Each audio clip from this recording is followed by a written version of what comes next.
ദൈവത്തിന് സ്തോത്രം. ദൈവത്തിൻ്റെ അതിപരിശുദ്ധമായ നാമം വാഴ്ത്തപ്പെടുമാറാകട്ടെ. ദൈവത്തിൻ്റെ വചനവുമായി വീണ്ടും നമുക്കായിരിക്കാൻ ദൈവം സഹായിക്കുന്ന ദൈവത്തിൻ്റെ വലിയ കൃപകൾക്കായി ദൈവത്തിന് സ്തോത്രം ചെയ്യാം. ഒരാഴ്ചക്കാലം നമ്മളായിരുന്ന സ്ഥാനത്തൊക്കെയും ദൈവത്തിൻ്റെ കൃപ നമ്മളോട് കൂടെ ഉണ്ടായിരുന്നു, കാത്തു പരിപാലിച്ചു. ദൈവത്തിൻ്റെ എല്ലാ കൃപയ്ക്കായും വിശ്വസ്തതയ്ക്കായും കരുണയ്ക്കായും ദൈവത്തിന് സ്തോത്രം ചെയ്യാം. എഫേസ്യ ലേഖനം 4-ാം അധ്യായത്തിൽ നിന്നാണല്ലോ നാം പഠിച്ചുകൊണ്ടിരിക്കുന്നത്. 4-ാം അധ്യായത്തിൻ്റെ 1 മുതൽ 3 വരെയുള്ള വാക്യങ്ങളായിരുന്നു നാം കഴിഞ്ഞ ക്ലാസ്സിൽ പഠിച്ചത്. എഫേസ്യ ലേഖനം 4 മുതൽ 6 വരെയുള്ള അധ്യായങ്ങൾ നമ്മൾ എങ്ങനെ ദൈവത്തിൻ്റെ കൃപയ്ക്ക് അനുസരിച്ച് നടക്കാം, അവിടെ പറയുന്ന വിളിച്ചിരിക്കുന്ന വിളിക്ക് യോഗ്യമാവണ്ണം നടക്കണം, എങ്ങനെ നമ്മെ വിളിച്ചിരിക്കുന്ന വിളിക്ക് യോഗ്യമാവണ്ണം നടക്കാം എന്നാണ് 4 മുതൽ 6 വരെയുള്ള അധ്യായങ്ങൾ പറയുന്നത്. 1 മുതൽ 3 വരെ നമുക്കറിയാം ഉപദേശങ്ങളായിരുന്നു, നമ്മൾ എവിടെയായിരുന്നു, ക്രിസ്തുവിലെ നമ്മുടെ സ്ഥാനം എന്താണ്, നമ്മൾ എവിടെയായിരിക്കും എന്നുള്ളതൊക്കെ പഠിച്ചായിരുന്നു. ഇനി അങ്ങനെ ദൈവം നമ്മെ വിളിച്ചപ്പോൾ നാം എങ്ങനെയായിരിക്കണം ഈ ലോകത്തിൽ നടക്കേണ്ടത് എന്നുള്ളതാണ് 4 മുതൽ 6 വരെയുള്ള അധ്യായങ്ങൾ പറയുന്നത്. അതിന് 4-ന്റെ 1 മുതൽ 16 വരെയുള്ള വാക്യങ്ങൾ പറയുന്ന വാക്ക് ഇൻ യൂണിറ്റി, ഐക്യതയിൽ എങ്ങനെ നടക്കാം. 4-ന്റെ 17 മുതൽ 5-ന്റെ 17 വരെ പറയുന്ന വാക്ക് ഇൻ പ്യൂരിറ്റി, വിശുദ്ധിയിൽ എങ്ങനെ നടക്കാം.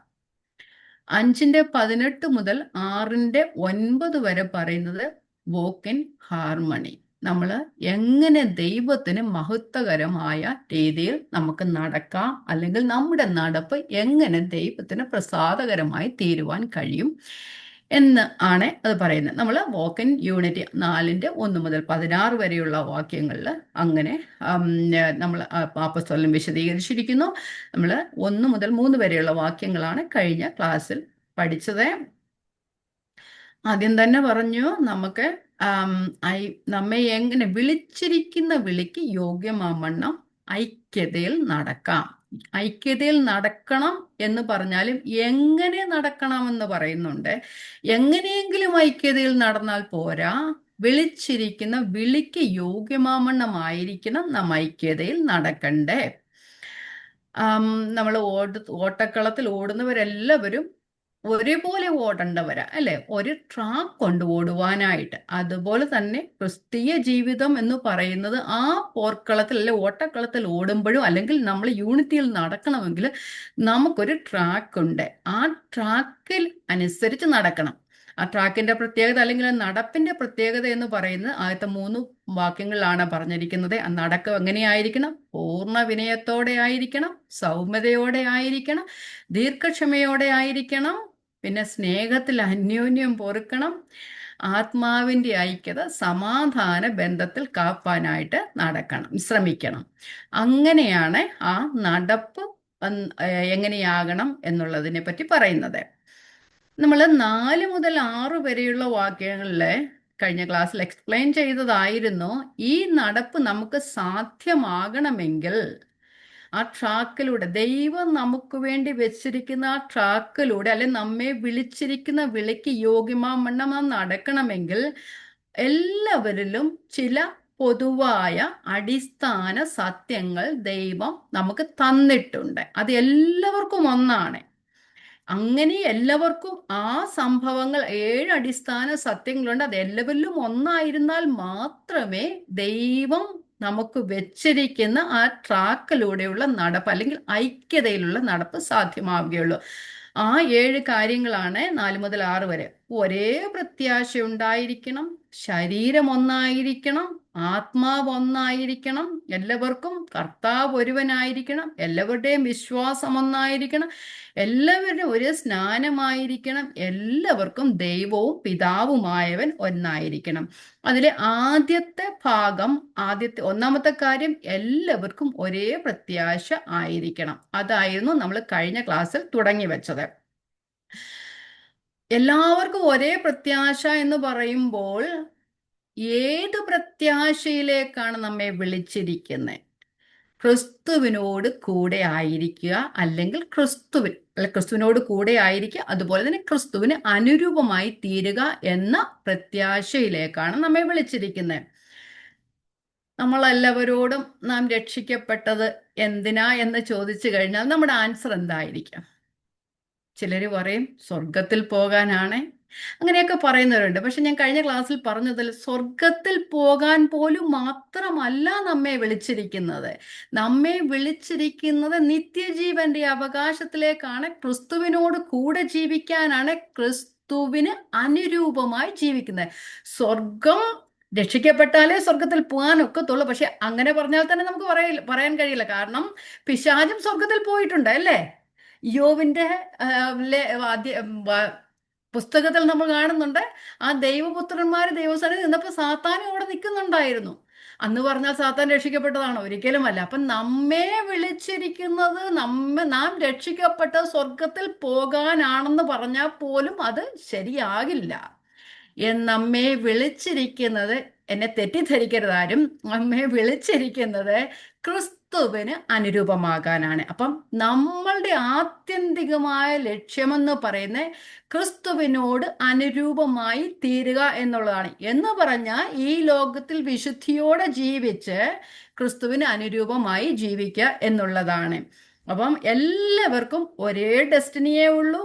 ക്രിസ്തുവിനെ രക്ഷിക്കപ്പെട്ട എല്ലാവർക്കും ഒരു ഡെസ്റ്റിനിയേ ഉള്ളൂ. അതുകൊണ്ട് ആ ക്രിസ്തുവിനോട് കൂടെയുള്ള വാസം നിത്യജീവനാണ്.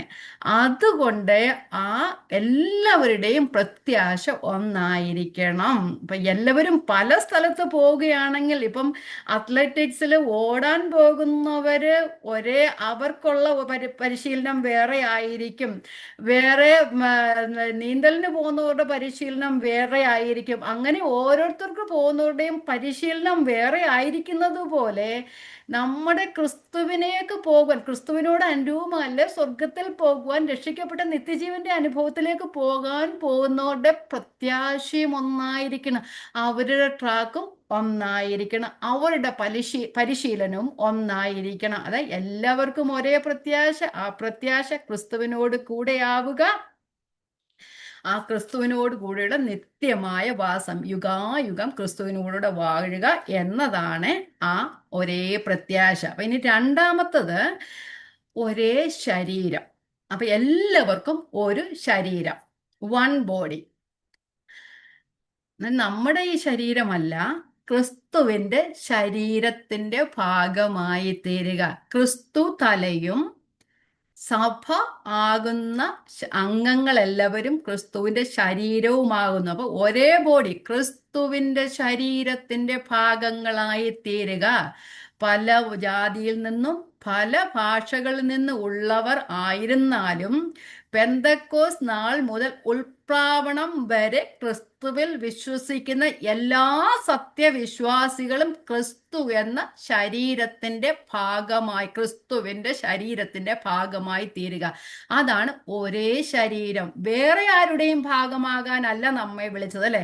നമ്മൾ കൊരിന്ത്യലേഖനത്തിൽ പറയുന്നുണ്ട്, ചിലർ വന്ന് ഞങ്ങൾ പ്രസംഗിക്കാത്ത വേറൊരു യേശുവിനെ പ്രസംഗിച്ചാലോ, ആ യേശുവിന്റെ ശരീരത്തിന്റെ ഭാഗമാകാനല്ല ദൈവം നമ്മെ വിളിച്ചത്.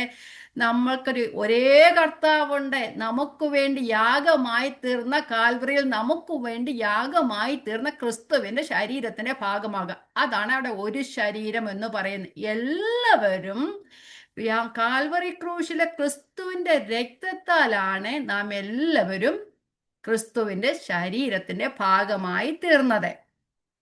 വായിച്ചു നോക്കാം. 1 കൊരിന്ത്യർ 12-ന്റെ 11, 12, 13. നമ്മൾ എപ്പോഴും വായിക്കുന്ന വാക്യമാണ്. പ്രത്യേകിച്ച് ഗലാത്യ ലേഖനം പഠിച്ചപ്പോഴും എഫേസ്യ ലേഖനം പഠിച്ചപ്പോഴും നമ്മളിത് ഒത്തിരി വായിച്ച വാക്യമാണ്. പക്ഷെ നമുക്കതൊന്നുകൂടെ വായിക്കാം.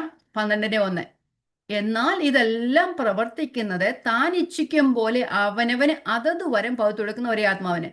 ശരീരമൊന്നും അതിന് അവയവം പലതും, ശരീരത്തിന്റെ അവയവം പലതായിരിക്കെ എല്ലാം ഒരു ശരീരവും ആയിരിക്കുന്നത് പോലെയാകുന്നു ക്രിസ്തു. ഒരു ശരീരത്തിൽ പല അവയവങ്ങളുണ്ടെങ്കിൽ ശരീരം ഒന്ന് ആയിരിക്കുന്നത് പോലെ തന്നെയാണ് ക്രിസ്തുവും. യഹൂദന്മാരോ യവനന്മാരോ ദാസന്മാരോ സ്വതന്ത്രരോ നാം എല്ലാവരും ഏക ശരീരമാകുമാറ് ഒരേ ആത്മാവിനാൽ സ്നാനമേറ്റും എല്ലാവരും ഒരേ ആത്മാവിനെ പാനം ചെയ്തുമിരിക്കുന്നു. അപ്പം നമ്മൾ എല്ലാവരും ക്രിസ്തുവിന്റെ ശരീരമാകുന്ന സഭയുടെ അംഗങ്ങളാണ്. എല്ലാവർക്കും ഒരു ശരീരം മാത്രമേ ഉള്ളൂ, ഒരു ശരീരത്തിന്റെ അംഗങ്ങളാണ്. അപ്പൊ ക്രിസ്തുവിലുള്ള എല്ലാ അംഗങ്ങളുടെയും കൂട്ടായ്മയാണ് സഭ എന്ന് പറയുന്നത്. സഭ ക്രിസ്തുവിന്റെ ശരീരമാണ്. ആ സഭ എന്നത് കെട്ടിടമല്ല, ക്രിസ്തുവിന്റെ ശരീരമാണ്. ഇപ്പം വിവിധ സഭാ വിഭാഗങ്ങളുണ്ട്, പക്ഷങ്ങളുണ്ട്, കക്ഷികളുണ്ട്, ഇങ്ങനെ എല്ലാം നിലനിൽക്കുന്നുണ്ട്. എങ്കിലും ഇതെല്ലാം നമ്മൾ പറഞ്ഞു വരുമ്പോൾ ഇതെല്ലാം വിരുദ്ധമായല്ലേ. പക്ഷേ അവസാനം വരുമ്പം യൂണിവേഴ്സൽ ചർച്ച് മാത്രമേ നിലനിൽക്കത്തുള്ളൂ. നമ്മൾ ഈ ഡിനോമിനേഷൻസും പല സഭകളും ഒക്കെ ഈ ലോകത്തിൽ ഇട്ടേച്ച് പോകേണ്ടതാ. അതുകൊണ്ട് നമ്മൾ ഇപ്പം പല സഭകളുടെയും സംഘടനകളുടെയും ഒക്കെ ഭാഗമാണെങ്കിലും ഈ ക്രിസ്തുവിൽ വിശ്വസിക്കുന്ന എല്ലാവരും ക്രിസ്തുവിന്റെ യൂണിവേഴ്സൽ ആ ഒരു ആഗോള സഭയുടെ ഭാഗങ്ങളാണ്.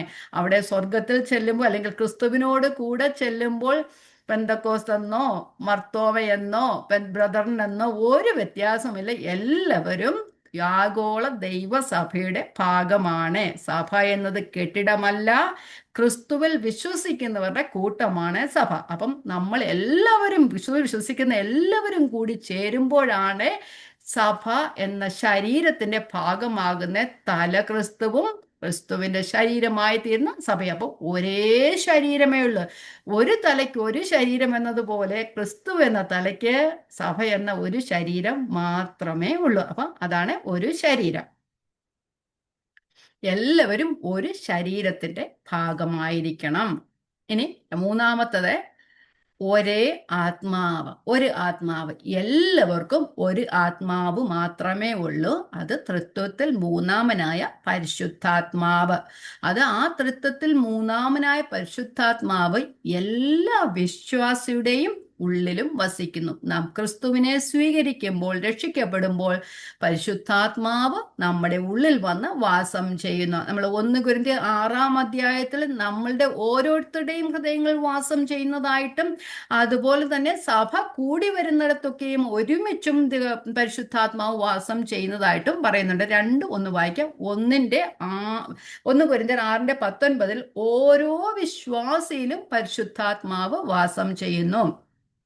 1 കൊരിന്ത്യർ 6:19 ദൈവത്തിന്റെ ദാനമായി നിങ്ങളിൽ ഇരിക്കുന്ന പരിശുദ്ധാത്മാവിന്റെ മന്ദിരമാകുന്നു നിങ്ങളുടെ ശരീരമെന്നും നിങ്ങളെ വിലയ്ക്ക് വാങ്ങിയിരിക്കയാൽ, അവിടെ പറയുന്നു നാം ഓരോരുത്തരിലും ദൈവത്തിന്റെ പരിശുദ്ധാത്മാവ് വാസം ചെയ്യുന്നു. എന്തുകൊണ്ട്? നമ്മെ വിലയ്ക്ക് വാങ്ങിയിരിക്കുന്നു. ക്രിസ്തുവിന്റെ രക്തത്താൽ നമ്മെ വിലയ്ക്ക് വാങ്ങിയത് കൊണ്ട് നമ്മിൽ ഓരോരുത്തരിലും ദൈവത്തിന്റെ പരിശുദ്ധാത്മാവ് വസിക്കുന്നു.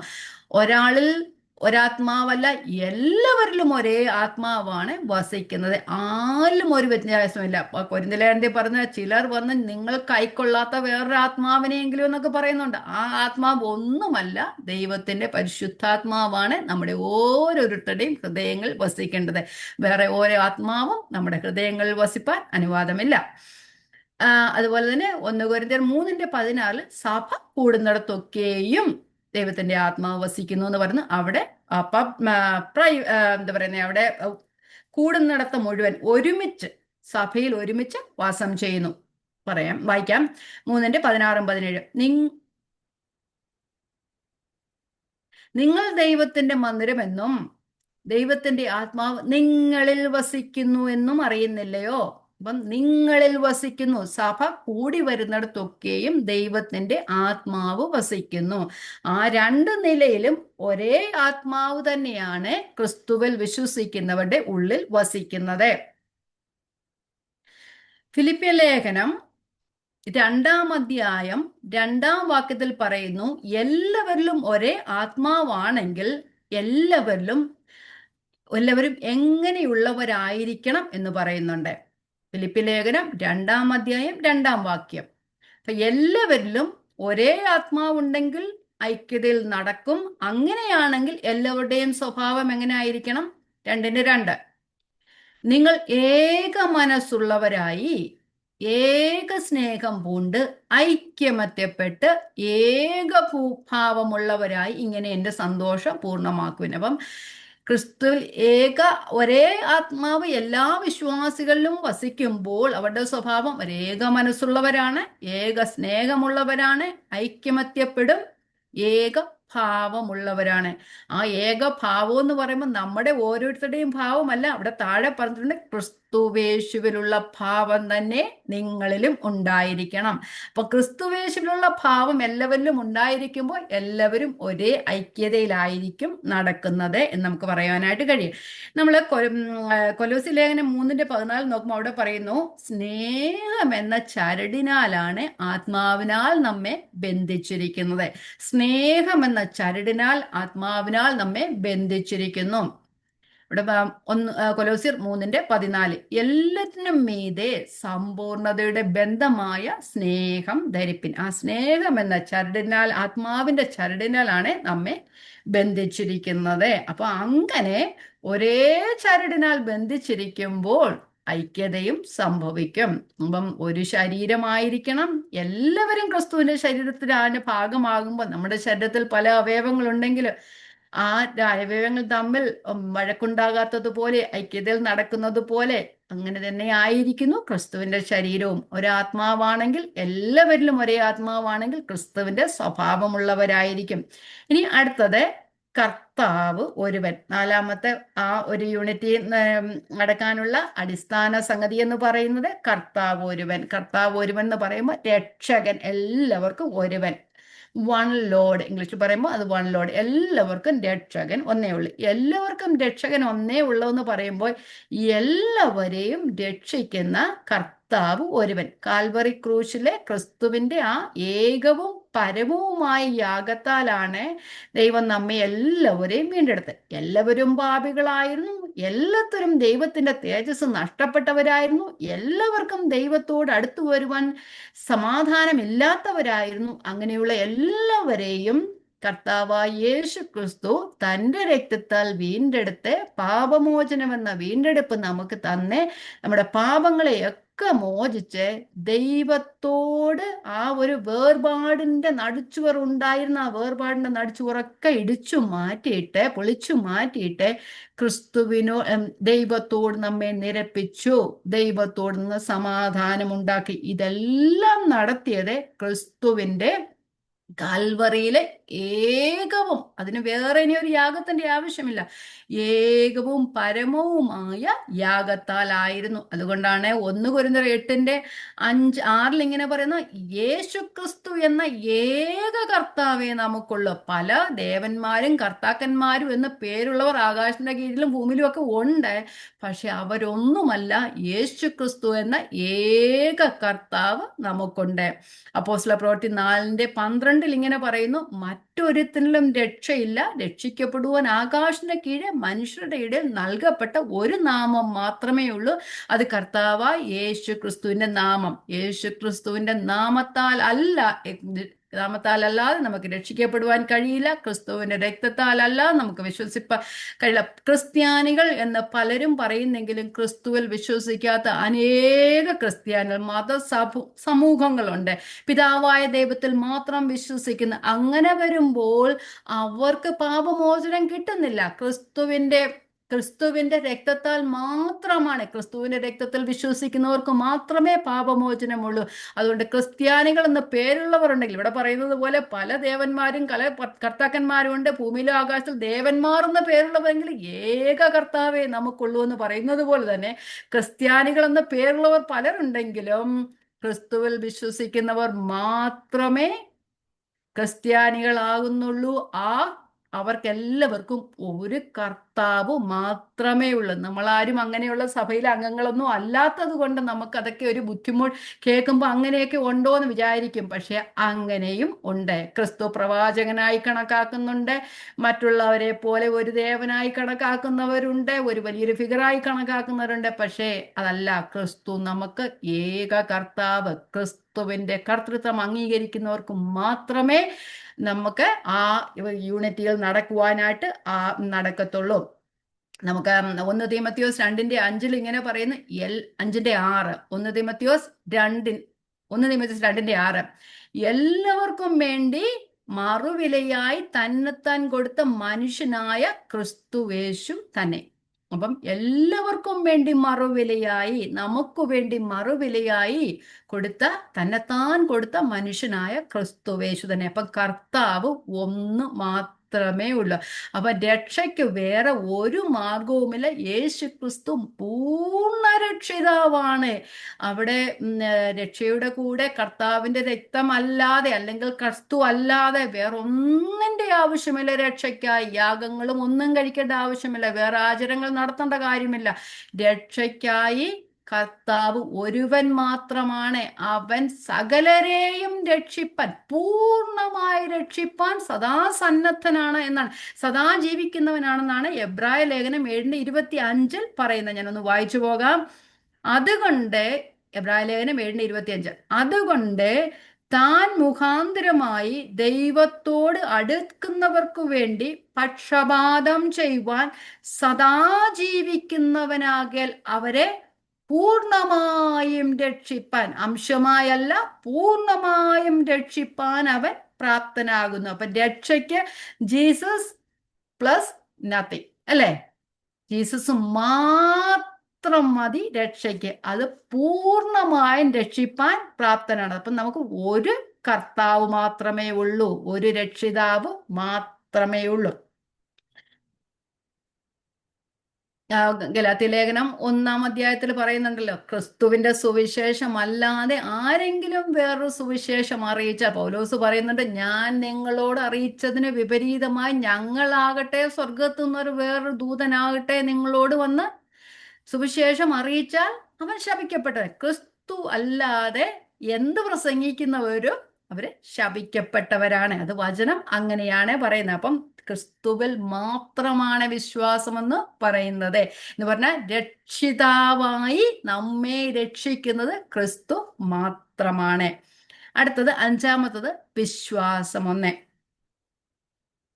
വിശ്വാസം ഒന്നേന്ന് പറയുമ്പോൾ പലർക്കും പല അഭിപ്രായങ്ങളൊക്കെ ഉണ്ട്. വിശ്വാസം ഒന്നേന്ന് പറയുമ്പോൾ അതിന് ഏറ്റവും നല്ലതായിട്ട് പറഞ്ഞിരിക്കുന്ന, വിശദീകരണം പറഞ്ഞിരിക്കുന്ന യൂദായുടെ ലേഖനത്തിൽ, യൂദായുടെ പുസ്തകത്തിൽ എന്താ പറയുന്നത്? വിശുദ്ധന്മാർക്ക് ഒരിക്കലായി ഭരമേൽപ്പിച്ചിരിക്കുന്ന വിശ്വാസം. അങ്ങനെ അവിടെ വചനത്തെക്കുറിച്ചാണ് പറയുന്നത്. അവിടെ വചനമാണ് വിശ്വാസമെന്ന് പറയുന്നത്. അപ്പൊ എല്ലാവർക്കും ക്രിസ്തുവിന്റെ വചനം മാത്രമേ ഉള്ളൂ, അത് ക്രൂശിന്റെ വചനം മാത്രമേ ഉള്ളൂ. എല്ലാവർക്കും അത് ഒന്നു മാത്രമേ ഉള്ളൂ. അപ്പം ക്രിസ്തീയ വിശ്വാസം എന്നാൽ വിശുദ്ധന്മാർക്ക് ഒരിക്കലായി ഭരമേൽപ്പിച്ചിരിക്കുന്ന വിശ്വാസമാണ്. ആകാശം മാറിയാലും ഭൂമി മാറിയാലും ദൈവത്തിന്റെ വചനങ്ങൾക്ക് ഒരു മാറ്റവുമില്ല. അത് ക്രിസ്തുവിന്റെ സത്യവചനത്തിലുള്ള വിശ്വാസമാണ്. നമുക്ക് യൂദായുടെ ലേഖനം 1:3 ഒന്ന് വായിച്ചു നോക്കാം. യൂദായുടെ ലേഖനം 1:3. പ്രിയരെ, നമുക്ക് പൊതുവിലുള്ള രക്ഷയെക്കുറിച്ച് നിങ്ങൾക്ക് എഴുതുവാൻ സകല പ്രയത്നവും ചെയ്യിൽ വിശുദ്ധന്മാർക്ക് ഒരിക്കലായിട്ട് ഫലമേൽപ്പിച്ചിരിക്കുന്ന വിശ്വാസത്തിനു വേണ്ടി പോരാടേണ്ടതിന് ഞാൻ പ്രബോധിപ്പിച്ചെഴുതുവാൻ ആവശ്യമായിരിക്കുന്നു എന്ന് പറഞ്ഞാൽ, ദൈവവചന സത്യങ്ങൾക്കു വേണ്ടി പോരാടുക. നമ്മൾ യൂദായുടെ ലേഖനവും പത്രോസിന്റെ ലേഖനങ്ങളും, അതുപോലെ തന്നെ പ്രത്യേകിച്ച് 2-ാം ലേഖനവും, അതുപോലെ തന്നെ യോഹന്നാന്റെ ലേഖനങ്ങളൊക്കെ പറയുമ്പോൾ, വായിക്കുമ്പോഴും പഠിക്കുമ്പോഴും നമുക്ക് മനസ്സിലാകുന്ന, അന്നത്തെ കാലത്ത് തന്നെ ദുരുപദേശം പ്രസംഗിക്കുന്ന അനേക സഭയിൽ നുഴഞ്ഞു കയറുന്നു. അവിടെ യോഹന്നാൻ പറയുന്നുണ്ട്, നിങ്ങളുടെ ഇടയിലും അങ്ങനെയുള്ളവർ ഉണ്ടല്ലോ എന്ന് പറയുന്നുണ്ട്. അന്ന് സത്യ ഉപദേശത്തിന് വിരുദ്ധമായി പ്രസംഗിക്കുന്ന അനേകരുണ്ട്. അതുകൊണ്ടാണ് യൂദാപ്പോസ്തലൻ പറയുന്നത്, എല്ലാവർക്കും വേണ്ടി പൊതുവിലുള്ള രക്ഷയെക്കുറിച്ച് ഞാൻ എഴുതുന്നതിന് വേണ്ടി പ്രയത്നം ചെയ്യുകയിൽ വിശുദ്ധന്മാർക്ക് ഒരിക്കലായി ഫലമേൽപ്പിച്ചിരിക്കുന്ന വിശ്വാസത്തെക്കുറിച്ച് എഴുതുവാൻ എനിക്ക് ആവശ്യമെന്ന് തോന്നി. അപ്പം വിശുദ്ധന്മാർക്ക് ഒരേ വിശ്വാസം മാത്രമേ ഉള്ളൂ, അത് ദൈവത്തിന്റെ സത്യവചനം മാത്രമാണ്. അത് ക്രിസ്തുവിലുള്ള നമ്മുടെ കൃപയാൽ, സത്യവചനത്താൽ ക്രിസ്തു എന്ന രക്ഷകനുള്ള വിശ്വാസം. എന്ത് വിശ്വാസം എന്ന് ചോദിച്ചാൽ,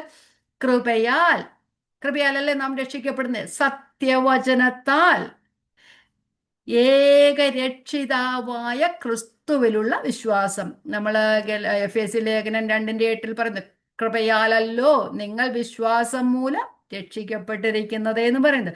അതുപോലെ തന്നെ എഫേസ്യർ 1:13 പറയുന്നത്, നിങ്ങൾക്കും നിങ്ങളുടെ രക്ഷയെക്കുറിച്ചുള്ള സുവിശേഷം എന്ന സത്യവചനം നിങ്ങൾ കേൾക്കുകയും. അപ്പൊ രണ്ടും കൂടെ ഒരുമിച്ച് പറയുകയാണെങ്കിൽ വായിക്കാം, കൃപയാൽ സത്യവചനത്താൽ യേശു ക്രിസ്തു എന്ന ഏക രക്ഷകനുള്ള വിശ്വാസം. ചിലര് പറയും എൻ്റെ സഭയൊരുന്ന് നമുക്കറിയാം നമ്മൾ പല സഭാ വിഭാഗത്തിലുള്ളവരാ അല്ലേ.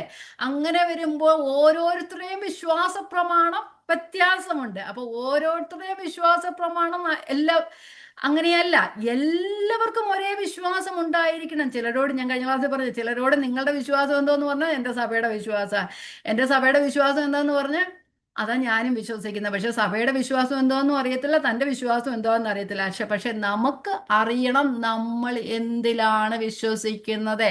സത്യവചനത്താൽ ക്രിസ്തുവേശു എന്ന ഏകരക്ഷകനുള്ള വിശ്വാസം മാത്രമായിരിക്കണം സഭയുടെ വിശ്വാസം. കാരണം ഈ വചനത്താലാ ദൈവം നമ്മെ വീണ്ടും ജനിപ്പിച്ചിരിക്കുന്നു അല്ലേ.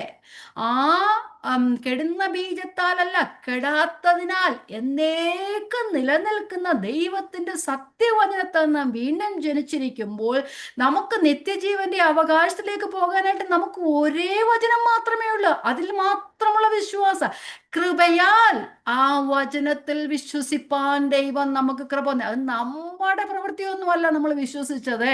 അതുകൊണ്ടാണ് പറയുന്നത്, കൃപയാൽ ദൈവത്തിന്റെ വചനത്താൽ വിശ്വസിപ്പാൻ നാം കാരണമായിരിക്കണം. അപ്പം ദൈവത്തിങ്കിൽ രക്ഷിക്കപ്പെടുന്ന എല്ലാവർക്കും, അല്ലെ ക്രിസ്തുവേശുവിൽ വിശ്വസിക്കുന്ന എല്ലാവർക്കും ഒരേ വിശ്വാസം മാത്രമായിരിക്കണം, സത്യവചനത്തിലുള്ള വിശ്വാസം. വേറൊരാൾ വന്ന് വേറൊരു യേശുവിനെ പ്രസംഗിച്ചാലോ വേറൊരു വചനം പ്രസംഗിച്ചാലോ, ഇപ്പോഴത്തെ വചനങ്ങളെല്ലാം നമുക്കറിയാം, നീ രക്ഷപ്പെടും, നീ ഉന്നതിയിലെത്തും എന്നുള്ള വചനങ്ങൾ. അതൊന്നും അല്ല വചനം. അതൊന്നും നമ്മെ സ്വർഗത്തിലോട്ടും അല്ലെങ്കിൽ ദൈവസന്നിധിയിലേക്ക് കൊണ്ടുപോകുന്ന നിത്യജീവനിലേക്ക് കടക്കുന്നതല്ല. ഇതെല്ലാം ഈ ഭൂമിയിൽ വെച്ച് അവസാനിപ്പിക്കും. ഒരേ ഒരു വചനം മാത്രമേ ഉള്ളൂ, ക്രിസ്തുവിങ്കിലേക്ക് നിത്യജീവനിലേക്ക് എത്തിക്കുന്ന ഒരേ വചനം മാത്രമേ ഉള്ളൂ. അപ്പം ഒരു വിശ്വാസം മാത്രമേ ഉള്ളൂ. ഇനി അടുത്തത് സ്നാനം 1. നമുക്ക് എഫേസ്യ ലേഖനത്തില് സ്നാനത്തെക്കുറിച്ചുള്ള ഒരേ ഒരു പരാമർശം എന്ന് പറയുന്നത് ഇവിടെ മാത്രമേ ഉള്ളൂ. ഇവിടെ പറഞ്ഞിരിക്കുന്ന സ്നാനം 1 എന്ന് പറയുന്നുണ്ട്. ഇവിടെ ജലസ്നാനമാണോ പരിശുദ്ധാത്മാവിലാണുള്ള സ്നാനമാണോ എന്ന് വിശദീകരിച്ചിട്ടില്ല. എങ്കിലും നമ്മൾ ആദ്യം കണ്ടു 4-ാമത്തെ വാക്യത്തിൽ ആത്മാവ് 1 എന്ന് പറഞ്ഞിരിക്കുമ്പോൾ അവിടെ പരിശുദ്ധാത്മാവിലുള്ള സ്നാനത്തെക്കുറിച്ചാണ് പറയുന്നത്. അതുകൊണ്ട് ഭൂരിപക്ഷം വേദപഠിതാക്കളും പറയുന്നത് ജലസ്നാനം എന്നതിനെ കുറിച്ചാണ് ഇവിടെ പറഞ്ഞിരിക്കുന്നത്. അപ്പം എല്ലാവരും ഒരു സ്നാനമേറ്റു. നമുക്കറിയാം, ക്രിസ്തുവിൽ വസിക്കുമ്പോൾ, ക്രിസ്തുവിലായി തീരുമ്പോൾ ഏകാത്മാവിനാൽ നമ്മൾ യഹൂദന്മാരോ യവനന്മാരോ വായിച്ചല്ലേ ഇപ്പം, യഹൂദന്മാരോ യവനന്മാരോ ദാസന്മാരോ സ്വതന്ത്രന്മാരോ നാം എല്ലാവരും ഏക ശരീരമാകുമാറ്, ക്രിസ്തുവിന്റെ ശരീരത്തിന്റെ ഭാഗമാകുമാറ് ഒരേ ആത്മാവിനാൽ സ്നാനമേറ്റു. അത് പരിശുദ്ധാത്മാവിനാൽ, ഒരേ ആത്മാവിനെ പാനം ചെയ്തുമിരിക്കുന്നത് പരിശുദ്ധാത്മാവിനെ കുറിച്ച് അവിടെ പറയുമ്പോൾ, ഇവിടെ ആത്മാവ് 1 പറയുമ്പോൾ ഇവിടെ ജലസ്നാനത്തെക്കുറിച്ചാണ് എന്നാണ് ഭൂരിപക്ഷം എല്ലാവരും വിശദീകരിച്ചിരിക്കുന്നത്. അപ്പം ജലസ്നാനം വിശ്വസിക്കുന്ന ഏവർക്കും ഒരേ ഒരു സ്നാനം മാത്രമേ ഉള്ളൂ. അത് ഏത് സ്നാനമാണ്? വിശ്വാസ സ്നാനം. വിശ്വസിച്ച് സ്നാനം ഏൽക്കുക. ശിശുസ്നാനം വിശ്വസിക്കുന്നവരുണ്ട്. അതൊന്നുമല്ല വിശ്വാസ സ്നാനം എന്ന് പറയുന്നത്. വിശ്വസിക്കുന്നവർ സ്നാനം ഏൽക്കുക.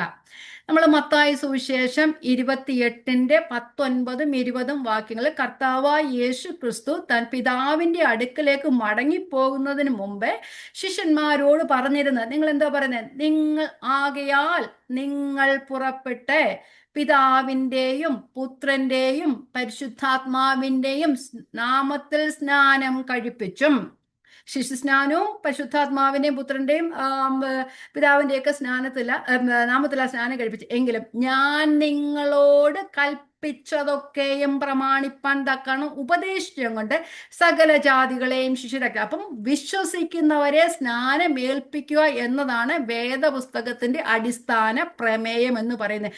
അപ്പോൾ ഇത് വിശ്വാസ സ്നാനം, ജലസ്നാനം എന്ന് പറയുന്ന വിശ്വാസ സ്നാനം. അപ്പം അന്നത്തെ കാലത്ത് ക്രിസ്തുവിനെ വിശ്വസിക്കുന്നവർ പരസ്യമായി തങ്ങൾ ക്രിസ്തുവിനെ വിശ്വസിക്കുന്നു എന്ന് പ്രഖ്യാപിക്കുന്നതാണ് സ്നാനത്തിലൂടെ ചെയ്യുന്നത്. അത് ഇന്നും അത് തന്നെയാണ്. ആദ്യത്തെ നൂറ്റാണ്ടിൽ അതൊരു അത്യാവശ്യ ഘടകമായിരുന്നു. എന്തുകൊണ്ടെന്നാൽ ലോകത്തിന് മുമ്പിൽ തങ്ങൾ ക്രിസ്തുവിനെ സ്വീകരിക്കുന്നു എന്നതിൻ്റെ അടയാളവും സാക്ഷ്യവുമായിരുന്നു ഈ ജലസ്നാനം എന്ന് പറയുന്നത്. അന്ന് റോമാ ചക്രവർത്തിയെ കർത്താവായി ആരാധിക്കുന്ന സമയത്ത് യേശുവിനെ കർത്താവെന്ന് പ്രഖ്യാപിക്കുകയും അവരുടെ ഇടയിൽ സ്നാനമേൽക്കുമ്പോൾ താൻ ക്രിസ്തുവിന് സാക്ഷികളായി തീരുകയും ചെയ്യുമായിരുന്നു. അതാണ് കാരണം. അന്ന് സ്നാനമേൽക്കുക അല്ലെങ്കിൽ യേശുവിനെ കർത്താവ് എന്ന് പറയുന്നത് തല പോകുന്ന പ്രശ്നമായിരുന്നു. നമുക്കിതൊന്നും ഇപ്പം വലിയ പ്രശ്നമല്ലെങ്കിലും യേശുവിനെ കർത്താവ് എന്ന് പറയുകയോ പരസ്യമായി സ്നാനമേൽക്കുകയോ ചെയ്യുന്നത് തല പോകുന്നതായിരുന്നു. പീഡനത്തിന് ഇരയായിട്ടുണ്ട് അനേകർ തല പോയിട്ടുണ്ട്. അതൊരു വലിയ ആരുടെ മുമ്പിൽ ലജ്ജിച്ചു പോകാതെ ക്രിസ്തുവിനെ കർത്താവെന്ന് ഏറ്റുപറയുകയും പരസ്യമായി സ്നാനം കേൾക്കുകയും ചെയ്യുന്ന അന്നത്തെ ക്രിസ്തുവിൽ വിശ്വസിക്കുന്നവരുടെ സാക്ഷ്യമായിരുന്നു. ഇന്നത്തെ കാലത്തും സ്നാനമെന്ന് പറയുന്നത് ഒരു വലിയ ബലികേറ എന്താ പറയുന്ന മല തന്നെയാണ്. കാരണം വിശ്വസിച്ച് സ്നാനമേൽക്കുന്നവർക്ക് സ്നാനത്തിന് ഭയങ്കര എതിർപ്പുകളുണ്ട്. സാത്താൻ അനുവദിക്കത്തില്ല. അന്നത്തെ കാലത്തും അത് തന്നെ, ഇന്നത്തെ കാലത്തും അത് തന്നെ. അതുകൊണ്ട് സ്നാനം എന്ന് പറയുന്ന ജലസ്നാനം എന്ന് പറയുന്നത് അന്നും ഇന്നും വലിയൊരു സംഭവം തന്നെയാണ്. അപ്പൊ അന്നത്തെ കാലത്ത് ആ കർത്താവെന്ന് ചക്രവർത്തിയെ കർത്താവെന്ന് പറയുന്ന സമയത്ത് തങ്ങൾ ക്രിസ്തുവിനെ സ്വീകരിച്ചു, ക്രിസ്തുവിനെ ഞങ്ങളുടെ ജീവിതത്തിൽ കർത്താവായി അംഗീകരിച്ചു. അതുകൊണ്ട് അതിൻ്റെ സാക്ഷ്യമായിരുന്നു പരസ്യമായി സ്നാനമേൽക്കുക എന്നുള്ളത്. തങ്ങളുടെ ജീവനെ പോലും ക്രിസ്തുവിന് വേണ്ടി കളയുവാൻ സന്നദ്ധരായിട്ടായിരുന്നു എല്ലാവരുടെയും മുമ്പിൽ അവർ സ്നാനമേൽക്കുക എന്നുള്ളത്. അപ്പോൾ ആ സ്നാനത്തിൽ നാം ചെയ്യുന്നത് ക്രിസ്തുവിനോടുള്ള കൂറ് പ്രദർശിപ്പിക്കുകയും പഴയതിനെ അടക്കി ജീവന്റെ പുതുമയിൽ നടക്കുവാനുള്ള തങ്ങളുടെ നിർണയത്തെ പ്രഖ്യാപിക്കുകയും ചെയ്യുകയാണ് സ്നാനത്തിൽ ചെയ്യുന്നത്. സ്നാനത്തിൽ ക്രിസ്തുവിനോടുള്ള കൂറ് നമ്മൾ പ്രദർശിപ്പിക്കുകയും അതുപോലെ തന്നെ പഴയതിനെ എല്ലാം അടക്കിയിട്ട് ജീവന്റെ പുതുമയിൽ ക്രിസ്തുവിനോട് കൂടെ നടക്കുകയും ചെയ്യുന്ന അവസ്ഥ. നിങ്ങളുടെ പഴയ മനുഷ്യനെ അവന്റെ പ്രവൃത്തികളോടുകൂടെ ഒഴിഞ്ഞു കളഞ്ഞ് നമ്മെ സൃഷ്ടിച്ചവന്റെ പ്രതിമ പ്രകാരം പുതുക്കം പ്രാപിക്കുന്ന പുതുമനുഷ്യനെ ധരിക്കുന്നതിന്റെ അടയാളമായിരുന്നു സ്നാനം എന്ന് പറയുന്നത്. നാം മനസ്സിൽ തീരുമാനമെടുത്തത് സമൂഹത്തിന് മുമ്പിൽ അത് പ്രഖ്യാപിക്കുക, സാക്ഷിയായി തീരുക. ഒരു വിവാഹത്തിന് ഒരു സ്ത്രീയും പുരുഷനും തമ്മിൽ തീരുമാനമെടുക്കുമ്പോൾ അത് അംഗീകരിക്കപ്പെടുന്നത് പബ്ലിക്കിന്റെ മുമ്പിൽ അല്ലെങ്കിൽ പരസ്യമായി വിവാഹം കഴിയുന്നതിലൂടെയാണ്, അല്ലേ? അപ്പൊ ക്രിസ്തുവുമായി വിവാഹ നിശ്ചയം ചെയ്തിരിക്കുന്ന നാം ക്രിസ്തുവിനെ രക്ഷിതാവായി സ്വീകരിക്കുന്നു അല്ലെങ്കിൽ ക്രിസ്തുവുമായി വിവാഹം കഴിച്ചിരിക്കുന്നു എന്ന് പരസ്യമായി പ്രഖ്യാപിക്കുന്നതാണ് സ്നാനം എന്ന് പറയുന്നത്. വിശ്വാസത്താലാണ് രക്ഷ. അത് രക്ഷിക്കപ്പെടുന്നവർ എല്ലാവരും ദൈവത്തോടുകൂടെ സ്വർഗത്തിൽ പോകും. പക്ഷേ ആ വിശ്വാസം നമുക്ക് സാക്ഷ്യമായി പ്രഖ്യാപിക്കുന്നതാണ് സ്നാനമെന്ന് പറയുന്നത്.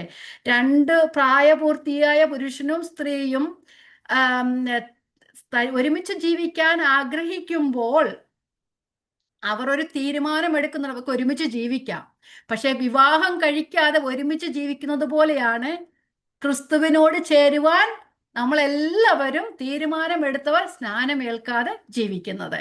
അപ്പൊ ഈ സമൂഹത്തിൽ നമുക്ക് എല്ലാവർക്കും അറിയാം, ലിവിങ് ടുഗദർ ഒക്കെ ഉണ്ട്. രണ്ടുപേരും ഒരുമിച്ച് ജീവിക്കാൻ തീരുമാനമെടുത്തു, വിവാഹം കഴിക്കാതെ എങ്ങനെ ജീവിക്കുന്നു അതുപോലെയാണ് സ്നാനമേൽക്കാതെ ജീവിക്കുന്നത്. അതുകൊണ്ട് രണ്ടും ഒരുപോലെയാണ്.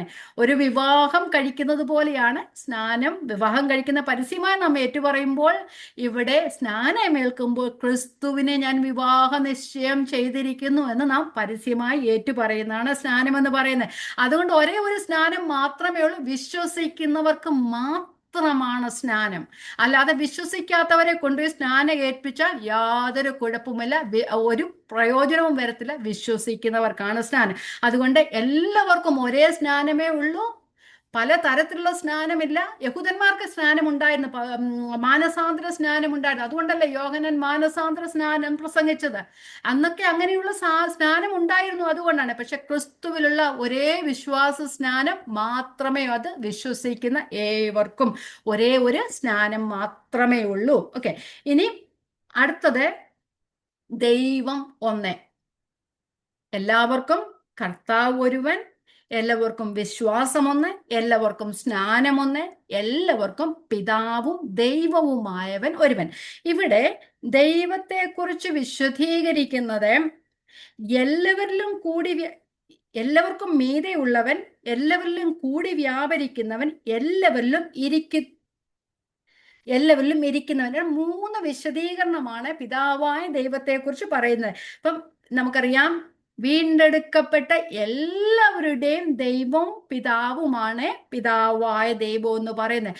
ദൈവം എന്ന് നാം വിശ്വസിക്കുന്നതിന് മുമ്പേ, അല്ലെങ്കിൽ നമുക്ക് ദൈവം മാത്രമായിരുന്നു. സകല സൃഷ്ടികളുടെയും സൃഷ്ടിതാവ് എന്ന നിലയിൽ പിതാവായ ദൈവം നമുക്ക് സൃഷ്ടിതാവായിരുന്നു, അല്ലെങ്കിൽ ദൈവമായിരുന്നു.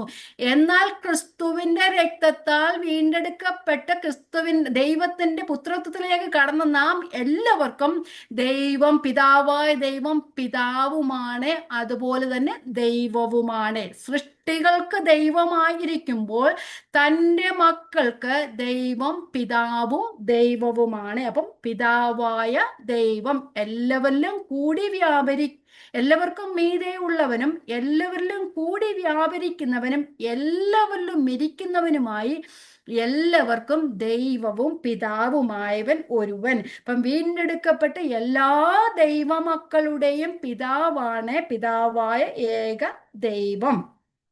ഇനി എല്ലാവർക്കും മീതെ ഉള്ളവൻ എന്ന് പിതാവിനെ ഇവിടെ പറഞ്ഞിരിക്കുന്നത് സർവലോകത്തെയും ഭരിക്കുന്നവൻ, സാഹചര്യങ്ങൾക്കനുസരിച്ച് മാറാത്തവൻ, സകലത്തിൻ്റെയും സൃഷ്ടിതാവായ ദൈവം എന്ന് പറഞ്ഞാൽ ദൈവത്തിന്റെ പരമാധികാരത്തെയാണ്, ദൈവത്തിന്റെ സുപ്രീമസിയാണ് അവിടെ പറയുന്നത്.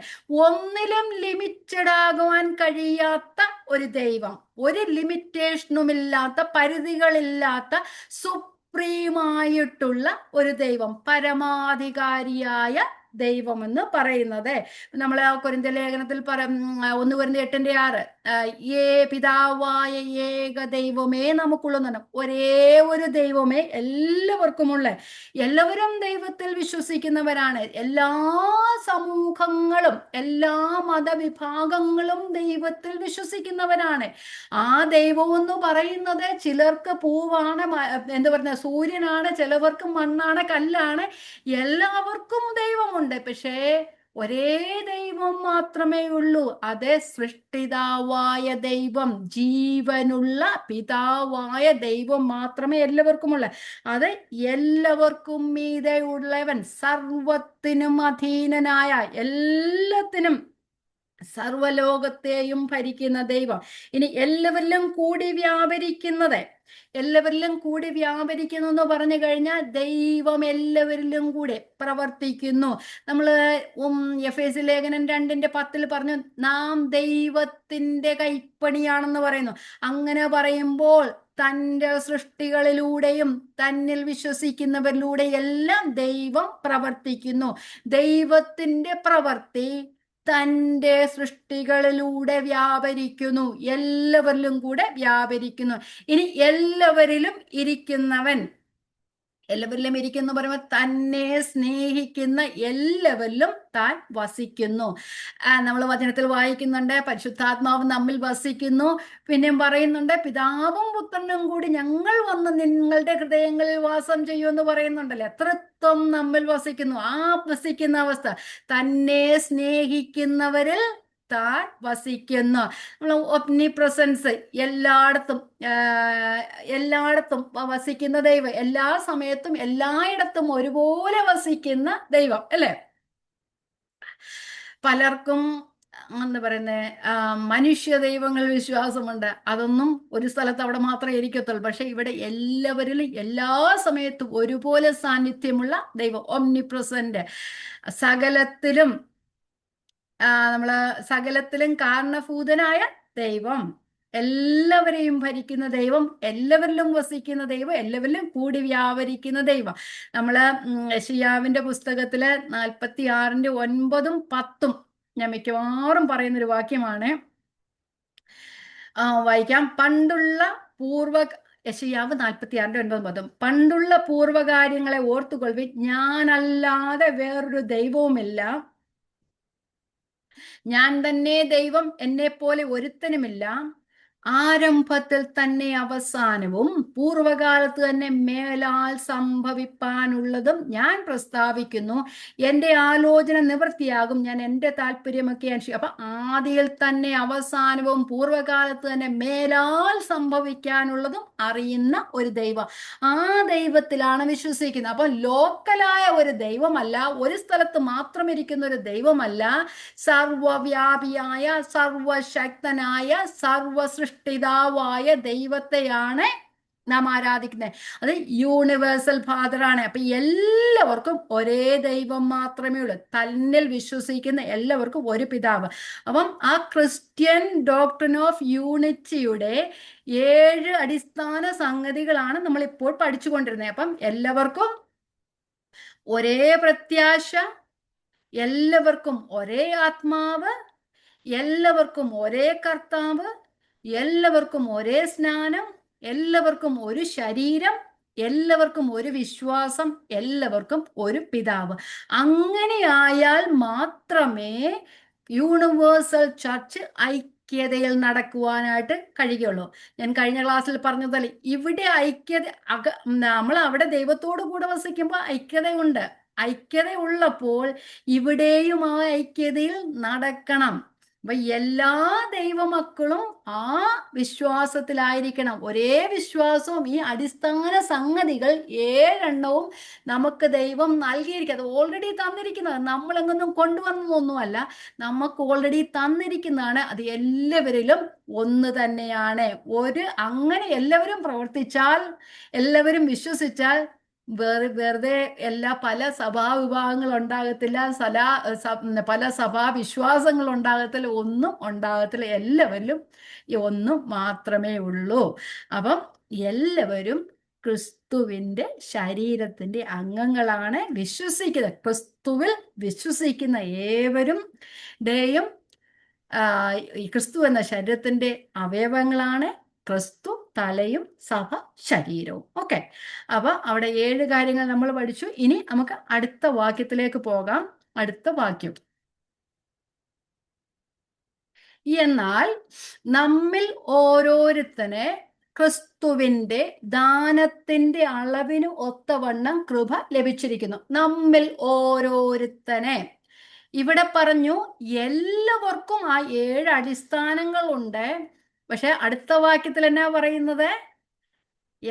നമ്മിൽ ഓരോരുത്തന് ക്രിസ്തുവിന്റെ ദാനത്തിന് അളവിനൊത്തവണ്ണം കൃപ.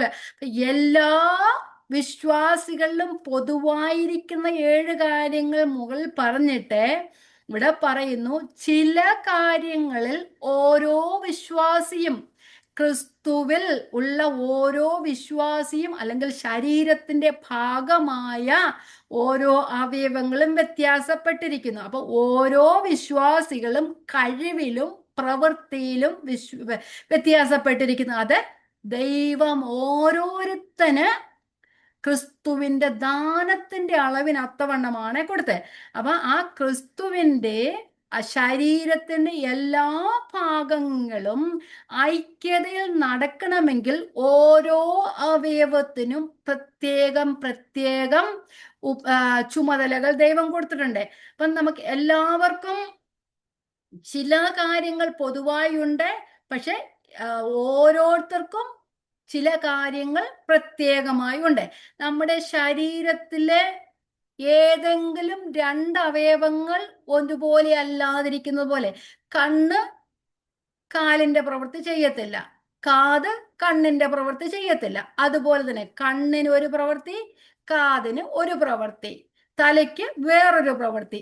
അതുപോലെ തന്നെ ക്രിസ്തുവിന്റെ അല്ലെങ്കിൽ ശരീരം, അവിടെ തന്നെ ഒന്നുകൂരി ലേഖനത്തിൽ പറയുന്നുണ്ട്, ശരീരം മുഴുവൻ കണ്ണായാൽ ശ്രവണം എവിടെ? മുഴുവൻ ശ്രവണമായാൽ ഘ്രാണം എവിടെ? അല്ലേ? മുഴുവനും കണ്ണ് നിറഞ്ഞു കഴിഞ്ഞാൽ ബാക്കി എങ്ങനെ നടക്കുകയും ഇരിക്കുകയും നിൽക്കുകയൊക്കെ ചെയ്യുന്നത്, അല്ലേ? അതുകൊണ്ട് മുഴുവൻ കണ്ണായാൽ നമ്മൾ കാണത്ത മാത്രമേ ഉള്ളൂ, വേറെ ഒന്നും നടക്കത്തില്ല. അതുകൊണ്ട് ശരീരത്തിന്, ക്രിസ്തുവിന് ശരീരമാകുന്ന സഭയിലും ഓരോ അംഗങ്ങൾക്കും ഓരോ പ്രത്യേക ദൗത്യം കൊടുത്തിരിക്കുന്നു. അപ്പം കണ്ണിന്റെ ഉപയോഗം വേറെ, അതുപോലെ കാതിന്റെ ഉപയോഗം വേറെ, അതുപോലെ തന്നെ ഓരോ അവയവങ്ങൾക്കും ദൈവം ദാനമായി കൊടുത്തിരിക്കുന്നു, കൃപാദാനങ്ങളെ കൊടുത്തിരിക്കുന്നു, കൃപാവരങ്ങളെ കൊടുത്തിരിക്കുന്നു. ആ കൃപാവരങ്ങളുടെ കാര്യമാണ് ഇവിടെ പറഞ്ഞിരിക്കുന്നത്. എല്ലാവർക്കും ഒരേ കൃപാവരങ്ങളല്ല, അത് ഓരോരുത്തരും ക്രിസ്തുവിന്റെ ദാനത്തിന്റെ അളവിനൊത്തവണ്ണമാണ് കൃപാവരങ്ങൾ കൊടുത്തിരിക്കുന്നത്. ഒരു ശരീരത്തിന്റെ പല അവയവങ്ങൾ വിവിധ പ്രവൃത്തികൾ ചെയ്ത് ശരീരത്തിന്റെ ആ ഒരു ശരിയായ പ്രവൃത്തി ചെയ്യുന്നത് പോലെ തന്നെ ആ ക്രിസ്തുവിന്റെ സഭയുടെ ശരീരം അവയവങ്ങളാകുന്ന ഓരോ ഓരോ അംഗങ്ങളും തങ്ങളെ ഏൽപ്പിച്ച പ്രവൃത്തി ഒരുമിച്ച് ചെയ്യുമ്പോൾ അത് ഒരു ശരീരമെന്ന നിലയിൽ ഐക്യതയോടെ പ്രവർത്തിക്കുവാനായിട്ട് കഴിയുന്നു. നമുക്ക് 1 കൊരിന്ത്യർ 12-ാം അധ്യായത്തില് അത് വിശദീകരിച്ചിരിക്കുന്നുണ്ട്. എല്ലാവർക്കും ദൈവം കൃപാവരങ്ങളെ കൊടുത്തിട്ടുണ്ട്, പക്ഷെ എല്ലാവർക്കും എല്ലാ കൃപാവരങ്ങളും ഒരുപോലെ കൊടുത്തിട്ടില്ല. ഏത് ക്രിസ്തുവിലുള്ള വിശ്വാസിക്കും അറ്റ്ലീസ്റ്റ് ഒരു കൃപാവരമെങ്കിലും ദൈവം കൊടുത്തിട്ടുണ്ട്. എനിക്ക് കൃപാവരം ഒന്നും തന്നിട്ടില്ല എന്ന് ആർക്കും പറവാൻ കഴിയത്തില്ല. എല്ലാ വ്യക്തിക്കും ദൈവം കൃപാവരങ്ങൾ കൊടുത്തിട്ടുണ്ട്. നമുക്ക് വായിക്കാം 1 കൊരിന്ത്യർ 12-4 മുതലുള്ള വാക്യങ്ങൾ. എന്നാൽ കൃപാവരങ്ങൾ വ്യത്യാസമുണ്ട്, ആത്മാവ് ഒന്നത്രേ. ശുശ്രൂഷകൾ വ്യത്യാസമുണ്ട്, കർത്താവ് ഒരുവൻ. വീര്യപ്രവർത്തികൾ വ്യത്യാസമുണ്ട്, എങ്കിലും എല്ലാം പ്രവർത്തിക്കുന്ന ദൈവം ഒരുവൻ തന്നെ. ചിലർക്ക് ചില ശുശ്രൂഷകൾ കൊടുത്തിട്ടുണ്ട്, ചിലർക്ക് വീര്യപ്രവർത്തികൾ ചെയ്യുവാനുള്ള വരം ദൈവം കൊടുത്തിട്ടുണ്ട്. 7-ാമത്തെ വാക്യം, എന്നാൽ ഓരോരുത്തന് ആത്മാവിന്റെ പ്രകാശനം പൊതുപ്രയോജനത്തിനായി നൽകപ്പെടുന്നു. അപ്പോൾ ഓരോ കൃപാവരങ്ങളും ഓരോ വിശ്വാസിക്കും ദൈവം കൊടുക്കുമ്പോൾ അത് ആ വിശ്വാസിയുടെ പേഴ്സണലായ കാര്യങ്ങൾക്കല്ല കൃപാവരങ്ങൾ ഉപയോഗിക്കേണ്ടത്, അത് സഭയുടെ പൊതുപ്രയോജനത്തിനാണ്. നമ്മൾ ഈ ലേഖനത്തിൽ 1 കൊരിന്ത്യർ 14-ാം അധ്യായത്തിൽ നല്ലോണം അത് വിശദീകരിച്ചിരിക്കുന്നുണ്ട്, അല്ലേ? അപ്പോൾ ആ പ്രവചനപരം എന്നൊക്കെ പറയുന്നത് സഭയുടെ പൊതു പ്രയോജനത്തിനാണ് നൽകിയിരിക്കുന്നത്. ഇനി 8-ാമത്തെ വാക്യം 12-8, ഒരേ ആത്മാവിനാൽ ജ്ഞാനത്തിന്റെ വചനം, മറ്റൊരുത്തിന് അതേ ആത്മാവിനാൽ പരിജ്ഞാനത്തിന്റെ വചനവും നൽകപ്പെടുന്നു. ഇതാണ് ദൈവം ഓരോരുത്തന് അളവ് കൊടുത്തിരിക്കുന്നത്. അത് ക്രിസ്തുവിന്റെ ദാനമാണ്, നമ്മൾ സ്വയം ലഭിക്കുന്നതല്ല. ഒരുവന് ജ്ഞാനത്തിന്റെ വചനം കൊടുത്തിരിക്കുന്നു, ഒരുവന് പരിജ്ഞാനത്തിന്റെ വചനം കൊടുത്തിരിക്കുന്നു, വേറൊരുത്തിന് അതേ ആത്മാവിനാൽ വിശ്വാസം. അത് പൊതുവിലുള്ള വിശ്വാസമല്ല, പൊതുവിലുള്ള രക്ഷിക്കുന്ന വിശ്വാസമല്ല, അത് ആ ഒരു സേവിങ് ഫെയ്ത്ത്. ആ ഫെയ്ത്തിനെ കുറിച്ചല്ല പറയുന്നത്, ഇത് അതിനാഴമായ ഒരു ഫെയ്ത്തിനെ കുറിച്ചാണ് പറയുന്നത്. കൃപാവരങ്ങളിൽ ഒന്നായ വിശ്വാസം. ആ വിശ്വാസം കൊടുത്തിരിക്കുന്നു. മറ്റൊരുവന് അതേ ആത്മാവിനാൽ രോഗശാന്തികളുടെ വരെ. എല്ലാവർക്കും രോഗശാന്തികളില്ല. നമ്മൾ കൊരിന്ത്യർ ലേഖനം 14 അധ്യായം അവസാനം പറയുന്നു, എല്ലാവരും അപ്പോസ്തലന്മാരോ, എല്ലാവരും പ്രവാചകന്മാരോ, എല്ലാവരും ഉപദേഷ്ടാക്കന്മാരോ, എല്ലാവർക്കും വീര്യപ്രവൃത്തികൾ ചെയ്യാനുള്ള വരമുണ്ടോ, എല്ലാവർക്കും രോഗശാന്തിയുള്ള വരമുണ്ടോ, എല്ലാവർക്കും ആത്മാവിൻ എന്ന് പറയുന്ന വ്യാഖ്യാന വരമുണ്ടോ, എല്ലാവരും അന്യഭാഷയിൽ സംസാരിക്കും? ഇല്ല. ഓരോരുത്തരും ദൈവം കൊടുത്തിരിക്കുന്നു. അത് ക്രിസ്തുവിന്റെ ദാനത്തിന്റെ അളവിന് ഒത്തവണ്ണമാണ്. ഇവിടെ മറ്റൊരുവന് വീര്യപ്രവൃത്തികൾ, മറ്റൊരുവന് പ്രവചനം, മറ്റൊരുവന് ആത്മാക്കളുടെ വിവേചനം, വേറൊരുവന് പലവിധ ഭാഷകൾ, മറ്റൊരുവന് ഭാഷകളുടെ വ്യാഖ്യാനം. ഇത്രയെല്ലാം വരങ്ങൾ ദൈവം കൊടുത്തിരിക്കുന്നു. 11-ാമത്തെ വാക്യം, എന്നാൽ ഇതെല്ലാം പ്രവർത്തിക്കുന്നത് താൻ ഇച്ഛിക്കും പോലെ അവനവന് അതതു വരം പകുത്തു കൊടുക്കുന്ന ഒരേ ആത്മാവ് തന്നെ. അപ്പം ശരീരമൊന്നും അതിനവയവം പലതും, ശരീരത്തിന്റെ അവയവം പലതായിരിക്കെ എല്ലാം ഒരു ശരീരവുമായിരിക്കുന്നത് പോലെയാകുന്നു ക്രിസ്തു. കൊരിന്ത്യ ലേഖനം നമ്മൾ പഠിക്കുമ്പോൾ അവിടെ പറയുന്നുണ്ട്, നിങ്ങൾ ഒരു കൃപാവരത്തിലും കുറവില്ലാത്തവര്.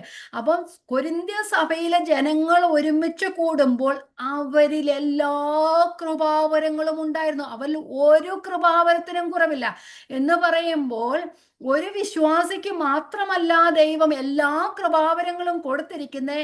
ആ വിശ്വാസികൾക്കെല്ലാവർക്കും കൂടെ ഓരോ കൃപാവരങ്ങൾ അല്ലെങ്കിൽ ഒന്നിലധികം കൃപാവരങ്ങൾ കൊടുത്തിട്ട് അത് സഭയുടെ പൂർണ്ണ പ്രയോജനത്തിനായി അല്ലെങ്കിൽ സഭയുടെ പൂർണ്ണ ഐക്യത്തിനായി അത് നൽകപ്പെടുന്നു. അപ്പൊ സഭയിലുള്ള എല്ലാവർക്കും കൃപാവരങ്ങൾ കൊടുത്തിട്ടുണ്ട്. എല്ലാവർക്കും ഒരുമിച്ച് എല്ലാ കൃപാവരങ്ങളും എല്ലാവർക്കുമില്ല. ചില കൃപാവരങ്ങൾ ചിലർക്കുണ്ട്. പക്ഷെ ഇതെല്ലാം നമ്മുടെ സ്വന്തം ഉപയോഗത്തിനല്ല ദൈവം കൃപാവരങ്ങൾ കൊടുത്തിരിക്കുന്നത്. ഇപ്പം ദൈവം എനിക്ക് പഠിപ്പിക്കാനുള്ള ഒരു കൃപ തന്നിട്ടുണ്ട്. അത് എനിക്ക് വേണ്ടി മാത്രമല്ല, അത് നിങ്ങൾക്കും കൂടെ പ്രയോജനപ്പെടുന്നുണ്ട്. അപ്പോൾ ഓരോരുത്തർക്കും ദൈവം കൃപാവരങ്ങൾ കൊടുത്തിരിക്കുന്നത് സഭയുടെ ആത്മീക വർധനയ്ക്കാണ്. അപ്പോൾ അങ്ങനെയാണ് നമ്മൾ. അതുകൊണ്ട് എനിക്ക് തന്ന കൃപാവരങ്ങൾ എൻ്റെ ഉപയോഗത്തിന് മാത്രമല്ല. 1 കൊരിന്ത്യർ 12:15 തൊട്ട് വാക്യങ്ങൾ നമ്മൾ വായിക്കുന്നുണ്ട്. നമുക്കൊന്ന് വായിക്കാം. 12:15 മുതൽ, ഞാൻ കൈ അല്ലായകൊണ്ട് ശരീരത്തിനുള്ളതല്ല എന്ന് കാൽ പറയുന്നു എങ്കിൽ അത് ശരീരത്തിനുള്ളതല്ല എന്ന് വരികയില്ല. ചിലവർ പ്രവാചകന്മാർ എന്ന് പറഞ്ഞ് തന്നെത്താൻ പ്രവചന ശുശ്രൂഷ ചെയ്യുന്നുണ്ട്. തന്നെത്താൻ സഭ ഉണ്ടാക്കി പ്രവചിക്കുന്നവരുണ്ട് അല്ലേ? അങ്ങനെ ശുശ്രൂഷയിലേക്ക് അല്ല, അത് സഭയുടെ പൊതുപ്രയോജനത്തിനാണ്. ഇൻഡിപെൻഡന്റ് ആയിട്ടുള്ള പ്രവാചകന്മാരുണ്ട്, ഇൻഡിപെൻഡന്റ് ആയിട്ടുള്ള ഉപദേഷ്ടാക്കന്മാരുണ്ട്. അതൊന്നും അല്ല, അതെല്ലാം സഭയുടെ പൊതുപ്രയോജനത്തിനാണ്. അപ്പൊ ഞാൻ കണ്ണല്ലായകൊണ്ട് ശരീരത്തിനല്ല ഉള്ളതല്ല എന്ന് ചെവി പറയുന്നുവെങ്കിൽ അതിനകത്ത് ശരീരത്തിലുള്ളതാകയില്ല എന്ന് വരികയില്ല. ശരീരം മുഴുവൻ കണ്ണായാൽ ശ്രവണം എവിടെ? മുഴുവൻ ശ്രവണമായാൽ ഘ്രാണം എവിടെ? ദൈവമോ തൻ്റെ ഇഷ്ടപ്രകാരം അവയവങ്ങളെ ശരീരത്തിൽ വെച്ചിരിക്കുന്നു. അതുപോലെ തന്നെ ഒരു ശരീരത്തിൽ ദൈവം തൻ്റെ ഇഷ്ടപ്രകാരം അവയവങ്ങളെ വെച്ചിരിക്കുന്നത് പോലെ തന്നെയാണ് സഭയിൽ ഉള്ള ഓരോ വിശ്വാസിക്കും, ഓരോ ദൈവ പൈതലിനും ദൈവം കൃപാവരങ്ങളെ കൊടുത്തിരിക്കുന്നത്. അത് പൊതുപ്രയോജനത്തിനാണ്. ക്രിസ്തുവിന്റെ ദാനത്തിന്റെ അളവിനൊത്തവണ്ണം കൃപ ലഭിച്ചിരിക്കുന്നു. അപ്പൊ ഒരാൾക്ക് ഒരു കൃപാവരമെങ്കിലും ലഭിച്ചിട്ടുണ്ട്. എല്ലാവർക്കും എല്ലാ കൃപാവരങ്ങളും ലഭിച്ചിട്ടില്ല. പക്ഷെ എല്ലാ കൃപാവരങ്ങളും കൂടെ ഒരുമിച്ച് ചേരുമ്പോൾ ആ സഭയിലുള്ള വിശ്വാസികളുടെ ദൈവം കൊടുത്തിരിക്കുന്ന എല്ലാ കഴിവുകളും അല്ലെ ആ കൃപാവരങ്ങളും ഒരുമിച്ച് ആകുമ്പോൾ സഭയുടെ സ്മൂത്തായ ഐക്യതയിലുള്ള പ്രവർത്തനത്തിന് അത് കാരണമായി തീരുന്നു. അപ്പോൾ ആ കൃപാവരം കിട്ടിയിരിക്കുന്ന എല്ലാ ദൈവത്തിന്റെ മക്കളും ഒരുമിച്ച് പ്രവർത്തിക്കണം. അത് ക്രിസ്തുവിന്റെ ദാനമാണ്. അത് നമ്മൾ സ്വയം, ഈ കൃപാവരങ്ങളൊന്നും നാം സ്വയം പ്രാപിച്ചെടുത്തതല്ല. നമ്മൾ ചില കൃപാവരങ്ങൾക്ക് വേണ്ടി എത്രയോ കാലമായി ദൈവത്തോട് പ്രാർത്ഥിക്കുന്നു. അത് ദൈവത്തിന് ഇഷ്ടമല്ലെങ്കിൽ ദൈവം നമുക്ക് തരികയില്ല. ചിലത് പ്രാർത്ഥിച്ചാൽ പോലും നമുക്ക് കിട്ടിയിട്ടില്ല. അപ്പം നമ്മള് ദൈവത്തിന് വചനം കേട്ടവരുടെ മേൽ ദൈവാത്മാവ് വന്നു. അവര് നമ്മളെ അപ്പോസ്തല പ്രവൃത്തി 10-ാം അധ്യായത്തിലൊക്കെ വായിക്കുമ്പോൾ ജാതീയനായ കൊർന്നല്യോസിന്റെ ഭവനത്തിൽ പത്രോസിനെ വിളിക്കുകയും പത്രോസ് അവിടെ ചെന്ന് ദൈവവചനം സംസാരിച്ചപ്പോൾ ദൈവം ആ വചനം കേട്ടവരുടെ ഉള്ളിലെല്ലാം ദൈവാത്മാവ് വരികയും അവർ അന്യഭാഷയിൽ സംസാരിക്കുകയും ചെയ്യുന്നുണ്ട്. അവർക്കാർക്കും ആത്മാവിനെ കുറിച്ചൊരു അറിവുമില്ലാത്തവരായിരുന്നു. അവർ അന്യഭാഷകളിൽ സംസാരിച്ചത് കൃപാവരങ്ങളിൽ ഒന്ന്. അവർ പ്രാർത്ഥിച്ചിട്ടല്ല അവർക്ക് കിട്ടിയത്. പക്ഷെ എത്രയോ കാലമായി നമ്മൾ പലതിനു വേണ്ടി പ്രാർത്ഥിക്കുന്നു. പക്ഷെ ദൈവത്തിന്റെ സമയമാവുമ്പോൾ അത് നമുക്ക് ദൈവം ആവശ്യമുണ്ട് എന്ന് കരുതുമ്പോൾ ആ സമയത്ത് നമുക്ക് ദൈവം തരും. അപ്പൊ അതുകൊണ്ട് അവർക്ക് ആ കൃപാവരം കിട്ടി, എനിക്ക് ഈ കൃപാവരം കിട്ടിയില്ല എന്ന് ആരും വിഷമിച്ചിട്ട് കാര്യമില്ല. ക്രിസ്തുവിന്റെ ദാനത്തിന്റെ അളവിനനുസരിച്ചാണ് ദൈവം നമുക്ക് തരുന്നത്. അത് നമുക്ക് ഓരോരുത്തർക്കും എപ്പോൾ ഏത് കൃപാവരം വേണമെന്ന് ദൈവത്തിന് അറിയാം. അത് ദൈവം അപ്പോൾ നമുക്ക് തരും. ചിലർ വിശ്വസിച്ചിരിക്കുന്ന അന്യഭാഷാ വരം കിട്ടിക്കഴിഞ്ഞു കഴിഞ്ഞാൽ ചില സഭാഭാഗം അത് എന്താ പറയുന്നേ, ആത്മീകതയുടെ ഔന്നത്യമാണ് എന്ന് വിശ്വസിക്കുന്നുണ്ട്. പക്ഷെ മറ്റു ഏത് കൃപാവരങ്ങളെയും പോലെ തന്നെയാണ് അന്യഭാഷാ വരം എന്ന കൃപാവരം. പ്രവചനം അവിടെ കൊരിന്ത്യർ ലേഖനത്തിൽ പറയുന്നുണ്ട്, അന്യഭാഷയിൽ സംസാരിക്കുന്നവൻ സഭയ്ക്ക് ആത്മീയ വർധനയ്ക്കായി വിവേചിക്കുന്നതിൽ പ്രവചിക്കുന്നവൻ അവനേക്കാൾ വലിയവനെന്ന് പറയുന്നുണ്ട്. അപ്പൊ എല്ലാ വരങ്ങളും ദൈവം ഒരുപോലെയാണ് കൊടുത്തിരിക്കുന്നത്. ഇവിടെ ക്രിസ്തുവിന്റെ ദാനത്തിന് അളവിനൊത്താണ്. ഇപ്പൊ പ്രവചനപരമുള്ളവര് മറ്റുള്ളവരെക്കാൾ വലുതാണെന്ന് പറയാൻ ഒക്കില്ല ഒരിക്കലും. നമ്മൾ ഈ വചനം പഠിക്കുമ്പോൾ ഇപ്പൊ എനിക്ക് വേറെ ഏതെങ്കിലും വരമുണ്ട്, എനിക്ക് ഉപദേഷ്ടാവെന്ന നിലയിൽ വരമുണ്ട്, അല്ലെങ്കിൽ എനിക്ക് പഠിപ്പിക്കാനുള്ള കഴിവുണ്ട് എന്ന് പറഞ്ഞാൽ ഞാൻ മറ്റുള്ളവരെക്കാൾ വലിയവൾ അല്ലെങ്കിൽ വലിയവൻ എന്നല്ല അതിന്റെ അർത്ഥം. അത് എല്ലാം ദൈവം പ്രയോജനത്തിനായാണ് തന്നിരിക്കുന്നത്. ഞാൻ പഠിക്കുന്നത് എന്നിൽ തന്നെ ഇരിപ്പാനല്ല. ദൈവം എനിക്കൊരു കൃപാവരം തന്നിട്ടുണ്ടെങ്കിൽ അത് പൊതുപ്രയോജനത്തിനാണ്. ചിലവർക്ക് സമാധാനിപ്പിക്കാനുള്ള കഴിവ് ദൈവം കൊടുത്തിട്ടുണ്ട്, അല്ലേ? അത് ഓരോരുത്തർക്കും ഓരോന്നാ കൊടുത്തിരിക്കുന്നത്. ചിലവർക്ക് മറ്റുള്ളവരെ ആശ്വസിപ്പാൻ, കഷ്ടങ്ങളിൽ ഇരിക്കുന്നവരെ സഹായിപ്പാൻ, ദാനം ചെയ്യുവാൻ, അങ്ങനെയെല്ലാം ഭരിക്കുവാനുള്ള വരങ്ങൾ, ഇങ്ങനെയെല്ലാം ദൈവം കൊടുത്തിട്ടുണ്ട്. നമുക്ക് എല്ലാവർക്കും ഭരിക്കാനൊക്കത്തില്ല. അതെല്ലാം ദൈവം കൃപാവരങ്ങൾ കൊടുത്തിരിക്കും. നേതൃത്വ സ്ഥാനത്തിലിരിക്കുന്നവർക്ക് അത് എല്ലാവർക്കും കൃപാവരങ്ങൾ ദൈവം കൊടുത്തു. അങ്ങനെയുള്ളവർക്ക് മാത്രമേ അങ്ങനെയുള്ള കൃപാവരങ്ങൾ, അത് എല്ലാവർക്കും ഞാൻ നേതാവായതുകൊണ്ട് ഞാൻ എല്ലാവരിലും വലുതായി എന്ന് പറയാനൊക്കത്തില്ല. പുതിയ നിയമത്തിന്റെ വചനം അനുസരിച്ച്, സത്യവചനം അനുസരിച്ച് നാം എല്ലാവർക്കും ദൈവം ഒരേ കഴിവ്, ഓരോരോ കൃപാവരം കൊടുത്തിരിക്കുന്നു. അതെല്ലാം ദൈവത്തിന്റെ സഭയുടെ ആത്മീക വർധനയ്ക്കായി ഉപയോഗിക്കേണ്ട. ഇവിടെ ക്രിസ്തുവിന്റെ ദാനം എന്ന് പറയുന്നത്, ക്രിസ്തുവിന്റെ ദാനത്തിന് ദൈവത്തിന്റെ ദാനമാണ്. നമ്മുടെ കഴിവിനാലോ പ്രവൃത്തിയാലോ നാം നേടിയെടുത്തതല്ല. അപ്പൊ ക്രിസ്തുവിന്റെ ദാനം എന്നത് ഒരു വ്യക്തിയിലുള്ള പരിശുദ്ധാത്മാവിന്റെ പ്രവർത്തനത്തെയും ആ പരിശുദ്ധാത്മാവില് ആ ദൈവം നൽകുന്ന ദാനങ്ങളെയും കുറിച്ചാണ് പറഞ്ഞത്. ആത്മാവിലാലാണ്. നമ്മൾ 3-ാം അധ്യായത്തിൽ പഠിച്ചിട്ടുണ്ട്, ആത്മാവിനാൽ തൻ്റെ മഹത്വത്തിന്റെ ധനത്തിനൊത്തവണ്ണം, അല്ലെ? നമ്മൾ ചോദിക്കുന്നതൊക്കെ ദൈവം തരും. ഒരേ ആത്മാവിനാലാണ് ക്രിസ്തുവിന്റെ ദാനത്തിനൊത്തവണ്ണം കൃപ ലഭിച്ചിരിക്കുന്നത്. അപ്പം ദൈവം തൻ്റെ സഭയിൽ, തൻ്റെ ആ സഭയുടെ ടോട്ടാലിറ്റിയിലുള്ള അല്ലെങ്കിൽ ആ സ്പിരിച്വൽ ഡെവലപ്മെന്റിന് വേണ്ടി സഭയിൽ ഓരോരുത്തരെ ആക്കിയിരിക്കുമ്പോൾ അവർക്ക് ഓരോരുത്തർക്ക് ആ സഭയുടെ വളർച്ചയ്ക്ക് എങ്ങനെ പ്രവർത്തിക്കണമെന്ന് അനുസരിച്ച് ഓരോ അവയവങ്ങൾക്കും കൃപാവരങ്ങൾ കൊടുത്തിട്ടുണ്ട്. ഒരു ശരീരത്തിൽ കണ്ണിന് പ്രവൃത്തി ഒന്നുള്ളതുപോലെ, തലയുടെ പ്രവൃത്തി ഒന്നായതുപോലെ, അപ്പം കണ്ണിനിപ്പം ഞാൻ തലയാണെന്ന് വിചാരിച്ച് പ്രവർത്തിക്കാൻ ഒക്കത്തില്ല, അല്ലേ? കണ്ണിന്റെ പ്രവൃത്തി ഒന്ന് മാത്രമല്ല. അതുപോലെയാണ് ദൈവം സഭയിലും ദാനങ്ങളെ കൊടുത്തിരിക്കുന്നത്. അപ്പം ആ എല്ലാ അംഗങ്ങളും അവരവർക്ക് കൊടുത്ത ആ ഒരു കൃപാവരങ്ങൾ ഒരുമിച്ച് പോകുമ്പോൾ സഭ ആത്മീകമായി വർദ്ധിക്കാനും, അതുപോലെ തന്നെ എന്താ പറയുന്നത്, സംഖ്യാബലത്തിലും വർദ്ധിക്കണം. ഒരേ രീതിയിൽ തന്നെയല്ല ഇരിക്കുന്നത്. സഭയുടെ അംഗങ്ങളുടെ എണ്ണം കൂടിക്കൊണ്ടേയിരിക്കണം. ആ അംഗങ്ങളുടെ എണ്ണം കൂടിയാൽ മാത്രമല്ല അവർ ആത്മീക വർധന പ്രാപിക്കണം. ആത്മീക വർധന പ്രാപിക്കണമെന്ന് പറയുന്ന ക്രിസ്തുവിന്റെ ശരീരത്തിന്റെ ആത്മീക വർധന അതുപോലെ ക്രിസ്തു എന്ന തലയോളം വളരണം. അതുകൊണ്ടല്ലേ നമ്മള് 3-ാം അധ്യായം പഠിച്ച്, അവൻ തൻ്റെ മഹത്വത്തിന്റെ ധനത്തിനൊത്തവണ്ണം നിങ്ങൾ തൻ്റെ ആത്മാവിനാൽ ആ വിശ്വാസത്തിൽ വളരണം, ആത്മാവിൽ ബലപ്പെടണം, നീതിയും വീതിയും നീളവും ആഴവും ഇന്നതെന്ന് സകല വിശുദ്ധന്മാരോട് കൂടെ ഗ്രഹിക്കണം, പരിജ്ഞാനത്തെ കവിയുന്ന ക്രിസ്തുവിന്റെ സ്നേഹത്തെ അറിയണം, പിന്നെ ദൈവത്തിന്റെ എല്ലാ നിറവിനോളം കൂടെ നിറഞ്ഞു വരണം. അതാണ് നമ്മെക്കുറിച്ചുള്ള ആത്യന്തികമായ ഉദ്ദേശം എന്ന് പറയുന്നത്. നമുക്ക് ഒരേ പ്രത്യാശയുള്ള ക്രിസ്തുവിന് അനുരൂപമായി തീരുക. അപ്പൊ സഭയിലെ ഓരോ അംഗങ്ങളും ക്രിസ്തുവിന് അനുരൂപമായി തീരണമെങ്കിൽ ചെറിയ അംഗം മുതൽ, ശിശുവായിരിക്കുന്നത് മുതൽ, അതുപോലെ പിതാക്കന്മാരായിരിക്കുന്നത് വരെ ഒരേപോലെ പ്രവർത്തിക്കണം. സഭയിൽ അംഗങ്ങളുടെ എണ്ണം ദിവസേന പെരുകയാണ്. ഒരുവൻ ക്രിസ്തുവിലാകുമ്പോൾ ഓരോ വിശ്വാസിയും സഭയുടെ അംഗങ്ങളായി ആഡ് ചെയ്യപ്പെടുകയാണ്.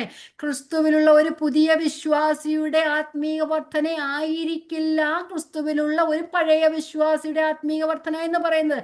അപ്പോൾ പഴയ വിശ്വാസികൾ മീൻസ് ആത്മീയ വർധന പ്രാപിച്ച പഴയ വിശ്വാസികളല്ല, ആത്മീയ വർധന പ്രാപിച്ചവർ കുഞ്ഞുങ്ങളെ പഠിപ്പിക്കണം. ശിശുക്കളായിരുന്നവരെ പഠിപ്പിച്ചാൽ മാത്രമേ അവർ യൗവനത്തിലേക്ക് എത്തിച്ചേരുകയും പിതാക്കന്മാരുടെ ലെവലിലേക്ക് ആയിത്തീരുകയും ചെയ്യുള്ളൂ. അപ്പൊ എല്ലാവരും ക്രിസ്തുവിന് അനുരൂപമായി തീരണം. പിതാക്കന്മാരുടെ അളവിലെത്തുക എന്ന് പറഞ്ഞാൽ ക്രിസ്തുവിന് അനുരൂപമായി ജീവിക്കുക. അപ്പം നമ്മൾ കുഞ്ഞുങ്ങളെ എങ്ങനെ വീട്ടിൽ വളർത്തുന്നു, അവര് നമ്മെ പോലെ ആയിത്തീരണം, അല്ലെങ്കിൽ നമ്മെക്കാളും അധികമായി തീരണം. അന്നാ നമ്മുടെ ആഗ്രഹം അല്ലേ. അവർ നല്ലവരായി വളരണം, അവര് ക്രിസ്തുവിന് അനുരൂപമായി ജീവിക്കണം, അങ്ങനെയൊക്കെ നമ്മുടെ ആഗ്രഹം. അവർ ആത്മീയ വളർച്ച പ്രാപിക്കണം. അതുപോലെ ക്രിസ്തുവിന്റെ ഭവനത്തിലെ ഒരേ ആൾക്കാരും പല സ്പിരിച്വാലിറ്റിയിൽ ഏറെക്കുറച്ചിലുള്ളത് കൊണ്ട് അവരെല്ലാവരും ഒരുമിച്ച് പ്രവർത്തിച്ചാൽ മാത്രമേ ഒക്കെ. അപ്പൊ ഞാൻ ശരീരത്തിൽ ഒരു കുഞ്ഞു വിരലാന്ന് പറഞ്ഞിട്ട് അതിനെ കൊണ്ട് ആവശ്യമില്ലെന്നൊന്നും പറയാനൊക്കത്തില്ല. കുഞ്ഞു വിരലിനും ആവശ്യമുണ്ട്, വലിയ തലയ്ക്കും ആവശ്യമുണ്ട്, വലിയ കാലിനും എല്ലാം ഒരേ ശരീരത്തിന്റെ ഭാഗമായതുകൊണ്ട് അവർ ഒരുമിച്ച് നിന്നാൽ മാത്രമേ ശരീരത്തിന്റെ പ്രവൃത്തി പൂർണ്ണമാവുകയുള്ളൂ. അതുപോലെ തന്നെ യഹൂദനോ യവനനോ എല്ലാവരും ഏക ശരീരമാകുമാറെ ഒരേ ആത്മാവിനെ പാനം ചെയ്തും ഒരേ ആത്മാവിനാൽ സ്നാനമേറ്റുമിരിക്കുന്നു. അപ്പോൾ അങ്ങനെ എല്ലാവരും ഒരേ ക്രിസ്തുവിന്റെ ഭാഗങ്ങളായി തീർന്നു എങ്കിൽ നാം ക്രിസ്തുവിന്റെ വരവോളം, അല്ലെങ്കിൽ നമ്മുടെ മരണം വരെ നാം എല്ലാവരും ഇവിടെ ഭൂമിയിലായിരിക്കുമ്പോൾ ഒരുമിച്ച് നിന്ന് പ്രവർത്തിക്കണം. അങ്ങനെ ആയാൽ മാത്രമേ സഭയിലെ എല്ലാ അംഗങ്ങളും ഒരുപോലെയുള്ള ആത്മീക വർധന അല്ലെങ്കിൽ ആത്മീക പരിപൂർണത പ്രാപിക്കുകയുള്ളൂ. അതുകൊണ്ട് ഐക്യത്തിൽ നടക്കണമെന്ന് പറഞ്ഞാൽ ഐക്യത്തിൽ നടന്നാൽ മാത്രമേ ഉള്ളൂ ഐക്യത്തിലുള്ള വിശുദ്ധീകരണം നടക്കുകയുള്ളൂ. അപ്പൊ വിശുദ്ധീകരണത്തിന്റെ പാതയിലൂടെ എല്ലാവരും നടക്കണം. ഒരാൾ തന്നെ വിശുദ്ധരായാൽ പോരാ, എല്ലാവരും വിശുദ്ധരാകണം. എല്ലാവരും വിശുദ്ധരായാൽ മാത്രമേ കർത്താവിന് അനുരൂപമായി തീരുമാനമാക്കത്തുള്ളൂ. അപ്പൊ എല്ലാവരും വിശുദ്ധരാവണം, എല്ലാവരും ഹാർമണിയിൽ നടക്കണം. ദൈവ സങ്കീർത്തനങ്ങളാലും സ്തുതികളാലും ആത്മീക ഗീതങ്ങളാലും നമ്മൾ ദൈവത്തിന് മഹത്വം കൊടുക്കുന്ന രീതിയിലായിരിക്കണം നമ്മുടെ നടത്തം എന്ന് പറയുന്നത്. അപ്പം എല്ലാവരും ഒരേ ശരീരത്തിന്റെ ഭാഗമാണ്. എല്ലാവർക്കും ദൈവം കൃപാവരങ്ങളെ കൊടുത്തിട്ടുണ്ട്. ഒരു കൃപാവരം പോലും ഇല്ലാത്ത ഒരു വിശ്വാസിയുമില്ല. അപ്പൊ എല്ലാവരുടെയും കൃപാവരങ്ങൾ സഭയുടെ ആത്മീയ വർധനയ്ക്ക് ആയിരിക്കണം. അത് ഓരോരുത്തർക്കും ദൈവം കൃപാവരങ്ങളെ കൊടുത്തിരിക്കുന്നത് ക്രിസ്തുവിന്റെ ദാനത്തിന്റെ അളവിനൊത്തവണ്ണമാണ്. അപ്പൊ ക്രിസ്തുവാണ് നമുക്ക് ദാനങ്ങളെ തരുന്നത്. നമ്മൾ അടുത്ത വാക്യങ്ങൾ പഠിക്കുന്നുണ്ട്. നമുക്ക് അടുത്ത ക്ലാസ്സിൽ പഠിക്കാം. നമ്മൾ സമയം കഴിഞ്ഞുപോയി, അതുകൊണ്ട് നമുക്ക് ഇവിടെ അവസാനിപ്പിക്കാം. അപ്പം ക്രിസ്തുവിന്റെ ദാനത്തിന്റെ അളവിനൊത്തവണ്ണമാണ് ദൈവം കൃപാവരങ്ങളെ കൊടുത്തിരിക്കുന്നത്. അതുകൊണ്ട് ഞാൻ പഠിച്ചത് കൊണ്ട് ഞാൻ പ്രസംഗിക്കുന്നു എന്നില്ല, എനിക്ക് പ്രവചനം കിട്ടിയത് കൊണ്ട് ഞാൻ പ്രവചിക്കുന്നു എന്നും ഒന്നുമില്ല. എല്ലാവർക്കും ക്രിസ്തുവിന്റെ ദാനത്തിന് അളവിനൊത്തവണ്ണമാണ് ദൈവം കൃപാവരങ്ങളെ കൊടുത്തിരിക്കുന്നത്. അത് സഭയുടെ യൂണിവേഴ്സൽ ചർച്ചിന്റെ പൊതുവായിട്ടുള്ള പ്രയോജനത്തിലാണ്. നമ്മളെയും ദൈവം സഭയുടെ അംഗങ്ങളാക്കി നമ്മളിൽ ഓരോരുത്തർക്കും ദൈവം കൃപാവരങ്ങൾ തന്നിട്ടുണ്ട്. അത് നമ്മുടെ എല്ലാവരുടെയും മൊത്തത്തിലുള്ള ആത്മീക വർധനയ്ക്ക് കാരണമായി തീരണം. അതുകൊണ്ട് ഈ വചനങ്ങളാൽ ദൈവം നമ്മെ എല്ലാവരെയും അനുഗ്രഹിക്കട്ടെ. ദൈവത്തിന്റെ നാമം വാഴ്ത്തപ്പെടുമാറാകട്ടെ. ദൈവത്തിന് സ്തോത്രം.